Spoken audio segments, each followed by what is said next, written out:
আড্ডাগুলির অন্দরমহলে আজ আরো একটি নতুন পর্ব।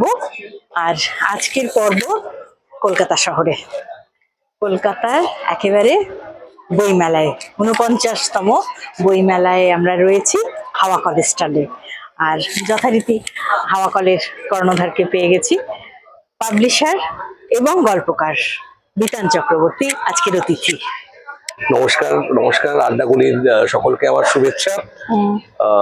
রিমিদিকে ধন্যবাদ যে বইমেলাতে এসে আমরা এখানে আড্ডা মারছি। একদম তাই, সেটা ক্যামেরা বন্দি হচ্ছে, সবাই শুনবে। আড্ডাগুলির এই অন্দরমহলে তোমাকে স্বাগত জানাচ্ছি। Thank you. তুমি তো আড্ডাগুলিতে গেছো এবং আড্ডাগুলি একেবারে শুরুর দিন, প্রথম দিন গেছি, প্রথম দিন সেখানে ছিলে। আড্ডাগুলি সবটাই জানা, মানে একেবারে ভেতরকারই মানুষ বলা যেতে পারে। আজ কথা বলবো তোমার সঙ্গে। তুমি কি কোনো পর্ব দেখার সুযোগ হয়েছিল? আমি অবশ্যই ২-৩টে পর্ব দেখেছি। আমি আচ্ছা, মানুষদের সাথে একটা পর্ব দেখেছি আমি, খুব ইন্টারেস্টিং একটা শ্যামলীদির পর্ব আমি দেখেছি। না, শ্যামলীদি সরাসরি সেভাবে আসেননি এখনো। মানে কোনো প্রসঙ্গতে নামটা উঠে এসেছে। তো এই পর্বে আর তোমার সঙ্গে শুরু করি, তোমার তো পরিচয় অনেকগুলো রয়েছে, শুরু করি গল্পকার দিয়ে। সদ্যই গল্পকার হিসেবে তোমার একটা নতুন পালক জুড়েছে। পাশাপাশি তোমার যে লেখালেখির শুরু, কেননা তুমি পাবলিশার পরে আগে লেখক, বা তুমি ছোট কাগজ করতে, লিটল ম্যাগাজিন করতে, সেই যাত্রাপথটা দিয়ে আমাদের কথা শুরু হোক। লেখালেখি শুরু ২০০২-০৩। তার আগে আমি মানে একটা মজার কাজ করতাম, সেটা হচ্ছে বন্ধুদের হয়ে আমি তাদের প্রেমের চিঠি লিখতাম, তাদের প্রেমিকাদেরকে আমি চিঠি লিখতাম। কিন্তু ২-৩ সাল ২০০২-০৩ আমার তখনই উচ্চ মাধ্যমিক এরকম একটা সময়, তখন মনে হলো যে নিজের নিঃসঙ্গতাকে আমি কোথাও লিখে রাখতে পারি। এবং সেটা কি আমি জানতাম না, যে তাকে কবিতা বলে না গল্প বলে না প্রবন্ধ বলে মুক্তগদ্য বলে, এসব জানতাম না। কিন্তু এটা শুরু, মানে তখন থেকে আমি নিয়মিত ভাবে নিজের এই জায়গাগুলোকে আমি লিখতে শুরু করলাম। নিজের কথা যা কিছু আমি মানে বলতে পারতাম না বা বলতে পারি না, তা আমি লিখতে শুরু করলাম ডায়েরির মতন করে। এবং সেটা কোনো ভাবে কোনো সময় কবিতার একটা মানে স্ট্রাকচার নিয়ে আসতো। কখনো মানে কবিতা লিখবো বলে হয়তো হতো না, আমি কখনো কবিতা লেখা শিখিনি। আর দ্বিতীয় কথা হচ্ছে, আমি খুব ছোট বয়স থেকেই ক্লাসিক পড়া শুরু করেছি, সে মাইকেল হোক, বঙ্কিম হোক, শরৎ হোক, কিন্তু আমি কখনোই কবিতা সেইভাবে পড়িনি। এই সিলেবাসে যা কবিতা ছিল সেটাই আমার পড়া। ফলে প্রথাগত ভাবে কবিতা শেখা, বা আমি বিশ্বাস করি এখনো, যে কবিতা পড়া এবং কবিতা লেখা দুটোই শিখতে হয়। এবং সেটা দুটোই, মানে আমি বললাম আজ আমি কবি, আমি 4টে লাইন লিখে বললাম এটা কবিতা, এটা হয় না। কবিতার একটা নিজস্ব ভাষা আছে, টেকনিক তো অবশ্যই রয়েছে, প্রকাশ ভঙ্গিমা রয়েছে, তো সেগুলো আমার শেখানো। কিন্তু আমি যেহেতু দেখেছি সিলেবাসের বইতে যে কবিতা এরকম ভাবে ভেঙে লিখতে হয়, ওইভাবেই লিখে ফেলতাম আর কি।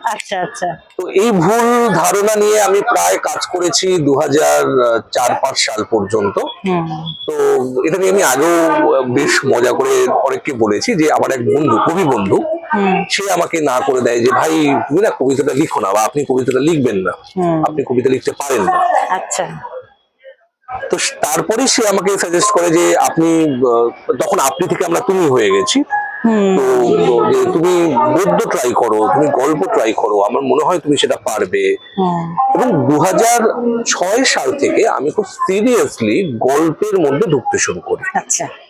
এবং গল্প এবং গদ্য দুটো জিনিস আমি লিখতে শুরু করি। মানে লিটল ম্যাগাজিন তোমরা কিছু করতে এরকম শুনেছি, সেটা কি তারপরে না সেই সময়টাই মানে চলছে। আমি যখন ওই একটা নিজের ভুল ধারণা নিয়ে কবিতা লিখতে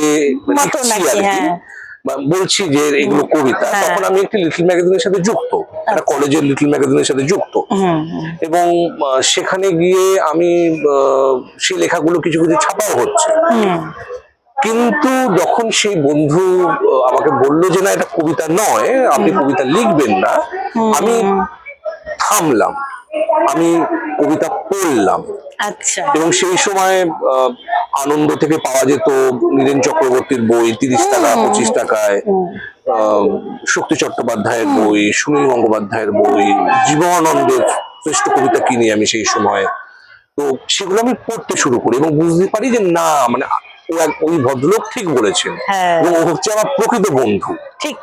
এবং আমি সেখান থেকে কবিতার মতো দেখতে হলেই সেটা কবিতা নয়। আমি শুরু করি গল্প লেখা। আচ্ছা। এবং যখন আমি গল্প লিখছি তখন আমি এবং যে বন্ধু আমাকে বলেছিল তার নামটা বলি, তার নাম হচ্ছে অরণ্য বন্দ্যোপাধ্যায় এবং প্লাবন। আমরা তিনজনে মিলে একটি পত্রিকার সাথে যুক্ত হই, নিজের একটা পত্রিকা নিজেরা শুরু করবি করি আর কি, হ্যাঁ। বাউন্ডুলে। এবং সেটা আমরা একটা দীর্ঘ সময় ধরে করেছি এবং বাউন্ডুলে আমার জীবনে একটা টার্নিং পয়েন্ট ছিল। আমি শিখেছিলাম যে পাণ্ডুলিপি থেকে মানে নিজের পাণ্ডুলিপি থেকে কি করে ফ্রেশ পাণ্ডুলিপি তৈরি করতে হয়। তখনও আমাদের কাছে টাইপ ব্যাপারটা খুব একটা সরগোল নয়, মানে খুব সহজলভ্যও নয়, হাতেই লিখতে হতো। আমরা পাঠাতাম হ্যাঁ, বাউন্ডুলেতে, আমিও একবার লিখেছিলাম। এবং কিভাবে মানে A4 পেপারের মধ্যে ভাঁজ করে কোন দিকে কি থাকবে ইত্যাদি ইত্যাদি আমাদের করতে হয়েছে। তো সেগুলো আমি শিখেছি, অরণ্য প্লাবন আমাকে শিখিয়েছে কিভাবে সম্পাদককে একটি কাভার লেটার লিখতে হয়, আমাকে মানে আমি দেখেছি শিখেছি। মানে সব যে শিখিয়েছে তাও নয়, তার কারণ অন্যরা যখন জমা দিচ্ছেন বাউন্ডুলেতে তারা সেভাবে জমা দিচ্ছে, আমি সেটা দেখে দেখে শিখছি। সেটা দেখে দেখে, হ্যাঁ, আচ্ছা আচ্ছা এইভাবে লেখা জমা দিতে হয়। ঠিক ঠিক।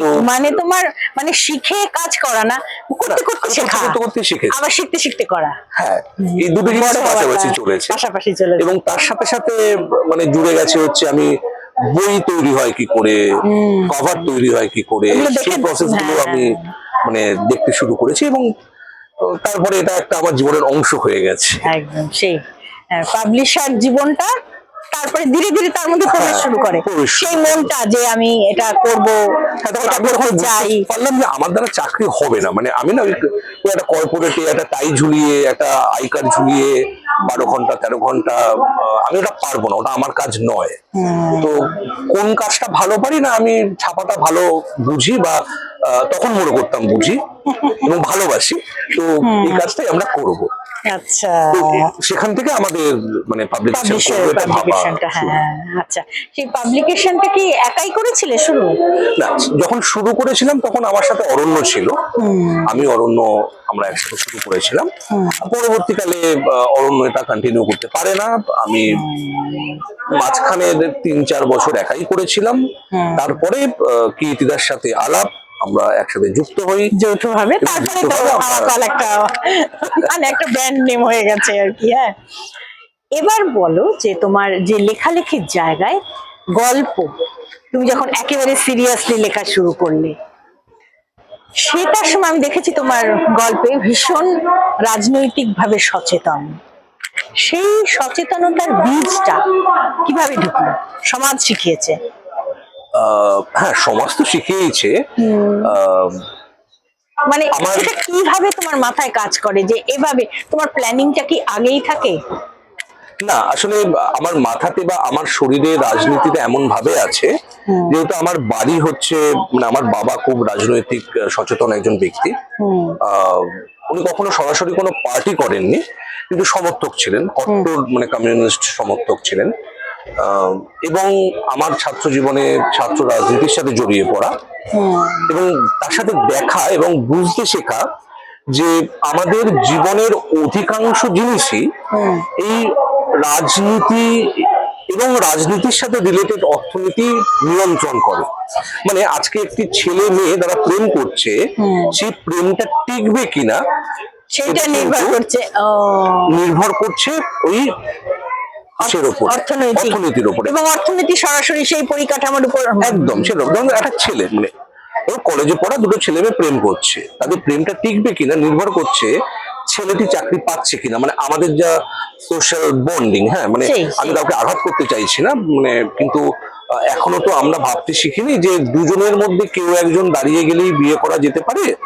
তো আমরা এখনো একটা সেটা হয়তো কেউ কেউ মনে করেছে, সেটা খুব অল্প যে তারা করছেন, সেটাকে আমি একটা মাসের মধ্যে আনতে পারি আনতে পারি না, ওটা একটা ব্যতিক্রমী ব্যাপার। হ্যাঁ, কিন্তু মানে আমি চাই বা আমরা সবাই চাইবো যে সমাজ ওই ব্যতিক্রমটাকেই স্বাভাবিক করুক, যে দুজনের মধ্যে যে কোনো একজন দাঁড়ালেই আমরা বিয়ে করতে পারি, বা দুজনে অর্ধেক অর্ধেক দাঁড়ালেও আমরা বিয়ে করতে পারি। হ্যাঁ। কিন্তু দেখো এই যে অর্ধেক অর্ধেক দাঁড়ানোটাও নির্ভর করছে যে চাকরিটা দুজনের মধ্যে কেউ পাচ্ছে কিনা। এই যে কাজ এবং কাজ নিয়ে বলতে গেলে তো বোধহয় আমাদের মানে এখন একটা আমরা ডিসকাস করে ফেলতে পারবো যে এই মুহূর্তের কাজের অবস্থা ইত্যাদি, বিশেষ করে পশ্চিমবঙ্গে এবং ভারতবর্ষের অন্যান্য জায়গাতেও যে কাজের অনিশ্চয়তা কর্পোরেটে, সেগুলো কিন্তু আমাদেরকে মানে আমার মনে হয় যে আরো বেশি তোমাকে লেখার ক্ষেত্রে নিয়ন্ত্রণ করেছে আর কি, সেটাও একটা জায়গা আর কি। হ্যাঁ, প্রতিটি গল্পই এরকম। তোমার কি মনে হয় না যে ঠিক এইভাবে করলে পরে আমাদের কোথাও মানে গল্পের কাঠামোর ক্ষেত্রে কিছু যদি মাল মশলা নানান রকম না থাকে, তাহলে কি একটু জনপ্রিয় কম হতে পারে? এরকম কি মনে হয়েছে কখনো? হ্যাঁ, হতে পারে। আচ্ছা, তোমার এই ধারণাটা কখনো মাথায় হ্যামার করেনি? না, এটা কখনো আমার মাথায় হ্যামার করেনি যে আমাকে ভূত মানে এর পাশাপাশি ভূত লিখতে হবে বা ইসে লিখতে পারলে আমি মানে তুমি যতটা পাঠক তুমি পাও তার থেকেও আরো যে বেশি পাঠক পেতে পারো, পাঠকটা আমি এই গল্প লিখেও পেতে পারি। আচ্ছা, কারণ পাঠক যদি চান যে আমি সচেতন হব, তাহলে তো এটাও পাঠক করতে পারেন। ধরো আজকে আমরা যারা মানে আমি পশ্চিমবঙ্গের সিনারিওই বলছি, যে যারা প্রত্যেক দিন 4-5 ঘন্টা সময় নষ্ট করেন সিরিয়াল দেখে, তারা তো সিরিয়াল না দেখে ভালো সিনেমা, ভালো খবর, ভালো ডকুমেন্টারিও দেখতে পারে, ভালো সাহিত্য পড়ে যে করতে পারে। এটা কোথাও আমাদেরও, আমরা যারা মানে এই ধরনের কথায় ভাবি, তো আমরাও মানে কোথাও ভাবাতে পারিনি যে না তোমরা এটা পড়ো, তোমরা আরো সচেতন হও। তোমরা সচেতন না হলে তোমাদের দৈনন্দিন এই যে ট্রাভেলটা, সেটা কিছুতেই কম হবে না, এটা কম করা সম্ভব নয়। এটা আমরাও পারিনি। উপন্যাসের ক্ষেত্রেও তোমার সেরকমই ধারণা নানান রকম ওইভাবেই এসছে, তাই তো?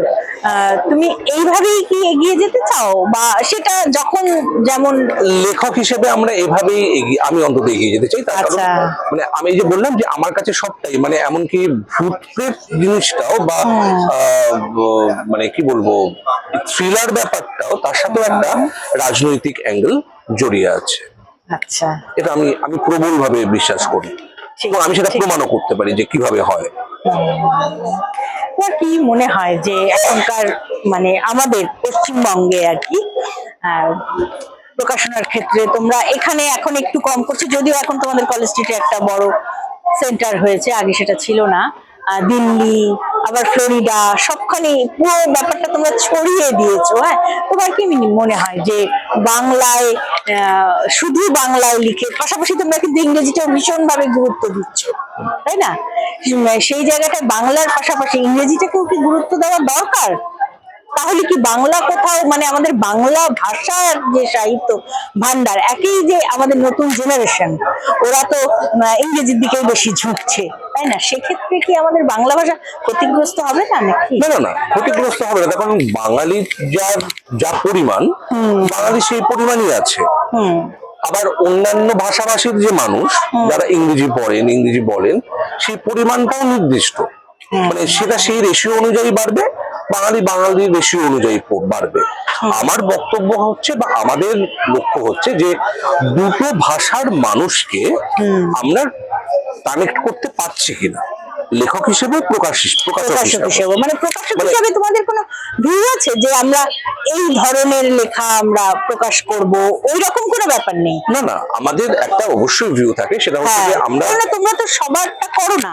আমরা সমাজ ভিত্তিক বা যে লেখার মানে বাংলা সাহিত্যের ক্ষেত্রে যা আমাদের মানে পেছনের যারা আগে যারা লিখে গেছে বলছে আর কি, হ্যাঁ, তাদের মতন না হলেও তার কাছাকাছি কিছু লেখা ছাপানো, ইংরেজিতেও তাই, যেটা মানুষকে তার দৈনন্দিন আপলিফমেন্টে ওটা সাহায্য করবে।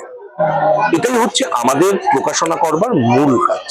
আচ্ছা আচ্ছা, তুমি কিছুদিন আগে যে বিদেশে তোমরা গেলে, সেখানে কি কাজ হলো?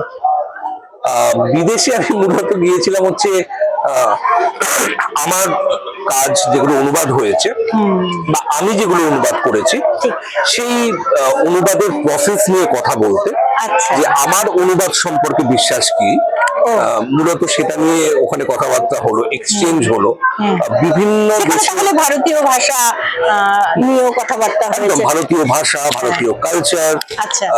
ভারতের পরিস্থিতি বা লেখকরা কিভাবে ভারতের সময়কে অ্যাপ্রোচ করেন, সেগুলো নিয়ে কথা এবং শোনা। তার সাথে একটা গুরুত্বপূর্ণ অংশ হচ্ছে বাদ বাকি মানে যারা এসেছিলেন অন্যান্য দেশ থেকে, তাদের থেকে শোনা যে তারা কিভাবে অ্যাপ্রোচ করছেন। ওখানে বাংলা সাহিত্যের কি পাঠক রয়েছে অনুবাদে? হ্যাঁ হ্যাঁ, পাঠক সর্বত্র রয়েছে। বাংলা সাহিত্য তোমায় শুধুমাত্র তোমায় সেই অনুবাদে তাদের পৌঁছে দিতে ভাষায় হবে। পৌঁছে দিতে হবে। আচ্ছা, পাঠক তুমি সবখানে পাবে, সারা পৃথিবীতে পাবে বাংলা ভাষার পাঠক। একদম আচ্ছা। একদম পাবে। তো আমরা আমাদের প্রকাশনা থেকে আমরা বিভূতিভূষণের একটা অনুবাদের কাজ প্রকাশ করেছি। আচ্ছা। সেটা সুদূর আমেরিকাতে, ইংল্যান্ডে, ফ্রান্সে নিয়মিতভাবে বিক্রি হয়। আচ্ছা। এবং তারা সবাই যে বাঙালি বা বাংলার সাথে ভারতীয় সেটা তা নয়। না, তারা কোনোভাবে জেনেছেন বিভূতিভূষণ সম্পর্কে, তারা এই বইটাকে এক্সপ্লোর করছে। আচ্ছা। এবং বই হচ্ছে এমন জিনিস, একজনের ভালো লাগলে সে আরেকজনকে রেকমেন্ড করে, এবং এইভাবেই বইটা বই ছড়াচ্ছে। আচ্ছা, এটা তো একটা দারুণ বিষয় না? আর তোমরা মানে এটা নিয়েই ভাবা তোমাদের, যার জন্য তোমরা ইংরেজিতেও পাশাপাশি কাজগুলো করো, যে এটা সারা বিশ্বে পৌঁছে দেওয়া সাহিত্যটাকে, যে কাজগুলো হচ্ছে হাওয়াকল সম্ভবী যে কাজগুলো করছে, সেই কাজগুলো সারা বিশ্বের দরবারে পৌঁছে দেওয়া, মানে পাঠকটাকে সেভাবে তৈরি করা। অনেক ধন্যবাদ। হ্যাঁ, খুব ভালো লাগলো। হ্যাঁ, আমাদের আড্ডাগুলির অন্দরমহলের এই পর্ব এখানেই শেষ করছি, এই বইমেলার মাঠে। আবারও আগামী পর্বে দেখা হবে। আবার দেখা হবে।